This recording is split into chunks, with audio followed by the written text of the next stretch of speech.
AI is scary. You ever guys seen the movie Terminator? How AI runs amok? That's what I picture in my head of AI every time it's said. I will be giving a speech on why AI should not be used in Centralia Public Schools. AI is a hot topic in the world today, with data centers popping up around. We're even giving a speech over why a data center should not come in our area. AI is increasing in popularity, with a global market size starting right now at 243.72 million and increasing to rise by 2030 over $800 million, and could drive over $1 trillion by 2032. That's scary. With AI gaining popularity, it has come to our schools, where we use it almost every day.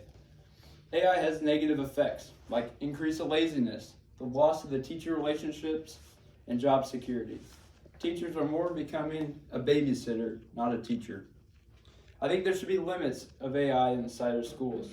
Yes, it is the future, but we need to limit it so it's not used every single second.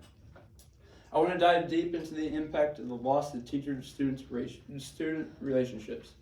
With the involvement of AI, our students are not paying attention in class because they have the ability to have AI do their work. This is a picture here. Sorry, it's a little harder to see, but it's Calvin and Hobbes, an old comic book where Calvin is a student who has a very good imagination. And Miss Wormwood was a teacher, and he would oftentimes drift off into space. This is a cartoon drawing, but he would go to a different planet and just imagine different things. According to the University of Illinois article, AI in Schools, Pros and Cons, published October 24th, 2024, the use of AI may reduce the teacher-to-student interactions and the relationships and take away from the emotional aspects of learning.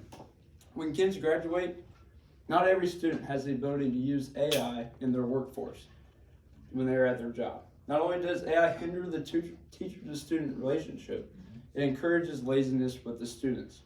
With students having the ability to have AI to do their work, they lack focus in the classroom, watching YouTube like Clayton is right now, and then not paying attention to when the teacher is in front. This is a diagram that shows the test scores after 2022-2023, past COVID trends, when AI started gaining popularity. Everything above is above average, and everything below is below average. The reading scale in the 8th grade, from 3 to 8, was below 18%, as well as the math being below 7%, what is recommended for our state. This is scary to see. Our students aren't knowing what they're learning. To add on, Sean Gallinger, who wrote the article, Should Students Use AI for Homework, Pros and Cons, published by Summit Learning Center, stated, it corrupts the learning process, encourages laziness, and leaves them without a thorough education.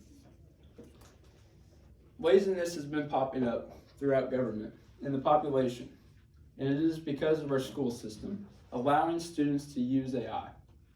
This is a study done that asked the people if AI made it worse, neither better nor worse, or better. The thinking creativity was obviously worse.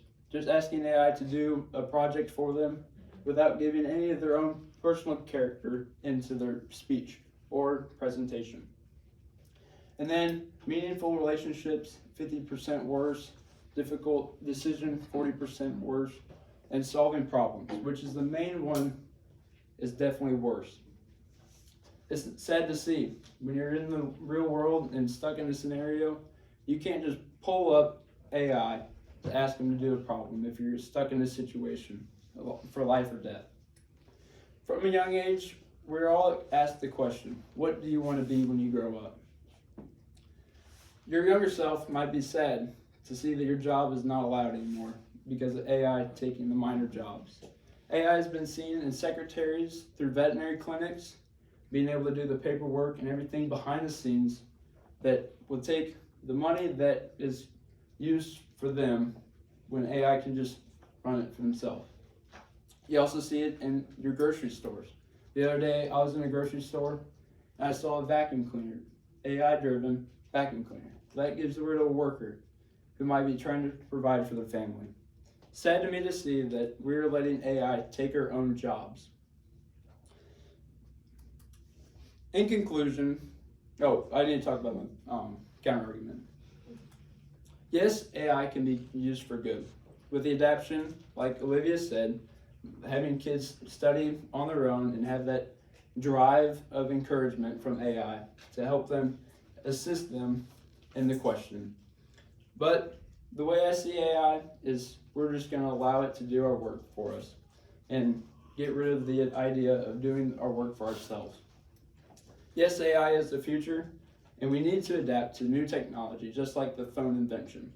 How at first we were skeptical of it, but then we adapted to it, to what we are today. In conclusion, school is not about getting good grades. For me, it's about making a personal connection and making someone's day, and to be a blessing to someone else. School is to better help your future, not just learn the other stuff in school. So take it as you want. If you're wanting AI to run amok someday and ruin your learning experience, have it come and do your homework for you. I hope this helps you understand the problems of AI in our system right now and help you make that decision if you're wanting AI to corrupt your learning or to help it for good. Thank you.